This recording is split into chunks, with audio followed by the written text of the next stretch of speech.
বাস্তবতাগুলো দেখুন। আমেরিকাতে বেশিরভাগ সিনেটররা ইলেক্টেড হয় বংশানুক্রমে, অনেকেরই আছে, দেখবেন আপনি একটা ছেলে হচ্ছে, তার ছেলে হচ্ছে, বাচ্চা হচ্ছে, সেখানে দোষ হয় না। আর বাংলাদেশে হলে দোষ হয়ে যায়। আর বাংলাদেশের বাস্তবতাটা কি? খালেদা জিয়া রহমান সবচেয়ে জনপ্রিয় নেতা, এটা অস্বীকার করতে উপায় নেই। আপনি দাঁড় করান তারেক রহমানের সামনে যে কোনো নেতাকে দাঁড় করান, এখন বর্তমানে যারা আছেন, আশেপাশেও যেতে পারবে না বলে আমি মনে করি। এটা নট অনলি বিকজ যে সে জিয়া রহমানের ছেলে অথবা আপনার খালেদা জিয়ার ছেলে, সে ইতিমধ্যে তার নেতৃত্ব প্রতিষ্ঠা করতে সক্ষম হয়েছেন উনি, এবং গত কয়েক বছরে তিনি দেশকে, জাতিকে একটা পথ দেখানোর চেষ্টা করেছেন। এই 31 দফাটা দিয়েই তো তিনি একটা তার জায়গা করে নিয়েছেন, তাই না? তো সেইখানে আমরা পছন্দ করি না, সুতরাং বলবো যে পছন্দ করি না। আর ওই পছন্দ করা না করার সঙ্গে তো দেশের ভালো মন্দের সম্পর্ক আছে। তো আমরা করিমউদ্দিন সলিমউদ্দিনকে দিয়ে বসায় দিয়ে তো আপনার ওই যে পরিবারতন্ত্রের কথা বাদ দিতে পারি না। ওই যে কৃষক সাদেক ছিল একজন কৃষক সাদেক, সে প্রেসিডেন্ট ইলেকশনে দাঁড়াতো, হ্যাঁ, তাই মনে আছে আপনার? সে আপনার একটা নিজে রিক্সার মধ্যে উঠে পোস্টার নিয়ে গিয়ে গাছে গাছে পোস্টার লাগিয়ে, সেই অবস্থা তো না।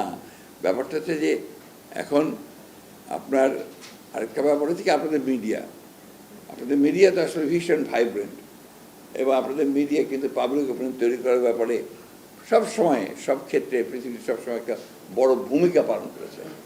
এখন এখানে সবচেয়ে বড় প্রবলেম দাঁড়িয়ে গেছে আপনার সোশ্যাল মিডিয়া। আপনাদের তো তবু কিছুটা এথিক্স আছে, কিছুটা জবাবদিহিতা আছে, আপনাদের একটা জবাবদিহি করতে হয়। সোশ্যাল মিডিয়াতে কোনো জবাবদিহিতা নাই, জঘন্য ভাষায় কথাবার্তা বলা হচ্ছে। আপনি বলেন কোন এথিক্সে বলবেন? যখন মির্জা আব্বাসকে বলা হয় শুয়োরের বাচ্চা, মিল্টন না কি আছে একটা, কি নাম ওটার, জ্যাকব মিল্টন, সে গালিগালাজ করছে, শুয়োরের বাচ্চা বলছে। এটা কোন এথিক্সে বলবেন? জার্নালিজমের, মিডিয়ার কোন এথিক্সে আপনারা বলবেন এটাকে যেটা গ্রহণযোগ্য? আরেকজন আছেন বিখ্যাত মানুষ, না বলতে চাই না, যিনি সোশ্যাল মিডিয়া করে বিখ্যাত হয়ে গেছেন, তার মুখের ভাষা শুনলে তো আমার সন্দেহ হয় যে আমরা কোনো সভ্য দেশে বাস করছি কিনা। আমি জানি এই কথাটা এখন আমাকে গালিগালাজ শুনতে হবে, আমি জানি।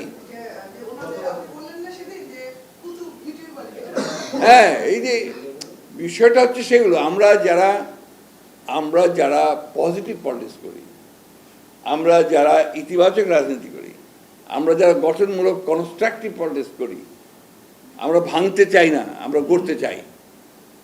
আমরা যারা সৃজনশীলতার রাজনীতি করি, আমরা শুধু ভেঙে দিতে চাই না। আজকে ভেঙে দিয়ে কোন দিকে নিয়ে যাচ্ছেন আপনারা? তারা কোন দিকে নিয়ে যাচ্ছে? পেছনে, ব্যাকওয়ার্ডনেস। তাদের কথাবার্তা শুনলে মনে হবে যে আমাকে সে প্রাগৈতিহাসিক যুগে, মধ্যযুগে নিয়ে যাচ্ছে। আমি তো মধ্যযুগে যেতে চাই না ভাই, আমি আধুনিক যুগে, আধুনিক রাজনীতি, আধুনিক চিন্তা ভাবনার মধ্যে থাকতে চাই। আমরা যখন ছিলাম সব ভালো করেছি তা তো বলছি না, ভুল হয়েছে, ত্রুটি হয়েছে, আমরা তো নতুন নতুন প্রস্তাব নিয়ে এসেছি, নিউ প্রপোজাল নিয়ে এসেছি। সেই প্রপোজালগুলো দিয়ে বিচার করুন, এবং আমাদের যে কাজগুলো সেগুলো দিয়ে বিচার করুন। এখন একজন লোক, সে যে কোনো কারণেই হোক, তার জনপ্রিয়তা অনেক বেশি হয়ে গেছে সোশ্যাল মিডিয়াতে, তিনি যা খুশি তাই বলবেন, আর জাতিকে সেটাই মেনে নিতে হবে। অ্যানার্কি, আমি তো তাদের কথার মধ্যে অ্যানার্কি খুঁজে পাই, নৈরাজ্য খুঁজে পাই। আমি জানি আরও বেশি গালিগালাজ করবে আমাকে। আই জাস্ট একটা নিয়ে আমি চিন্তা করি। আমি আমার পথে সবসময় একক ছিলাম, নিষ্ঠাবান ছিলাম, আমি নিষ্ঠাবান থাকবো।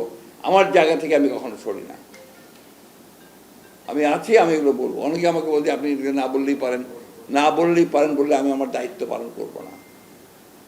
আমার যেটা ভালো বলি সেটাকে ভালো বলতে হবে, যেটাকে খারাপ বলি সেটাকে খারাপ বলতে হবে। আমি পপুলিজম আর পলিটিক্স করতে চাই না,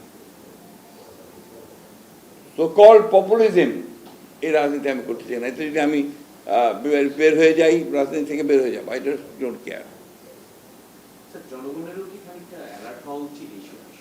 জনগণের তো অ্যালার্ট হওয়ার সবচেয়ে দুর্ভাগ্যজনকভাবে হলেও সত্য, জনগণ এসব ব্যাপারে আপনার সবসময় অ্যালার্ট হতে পারে না বিভিন্ন কারণে, এগুলো অ্যানালাইসিস করতে গেলে অনেক সময় লাগবে, পারে না।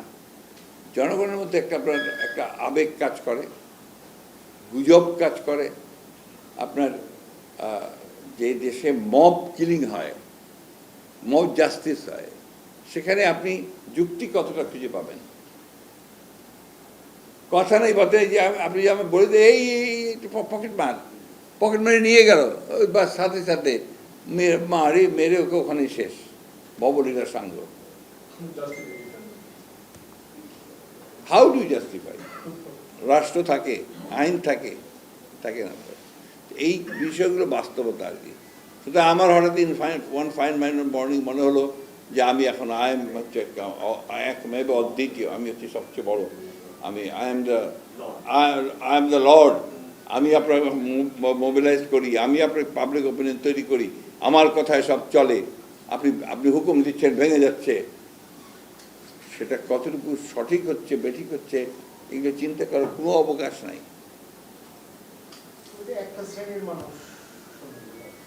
শ্রেণীর মানুষটা তো আগে তারাই তো করে ঘটনাগুলো, তাদের মজার ব্যাপার হচ্ছে যে যারা করে না তারা কিন্তু এটাকে প্রতিবাদ করছে না। সেই হিসাবে পাল্টা সোশ্যাল মিডিয়াতে যে কথাগুলো আসা উচিত সেগুলো তো সেভাবে আসছে না।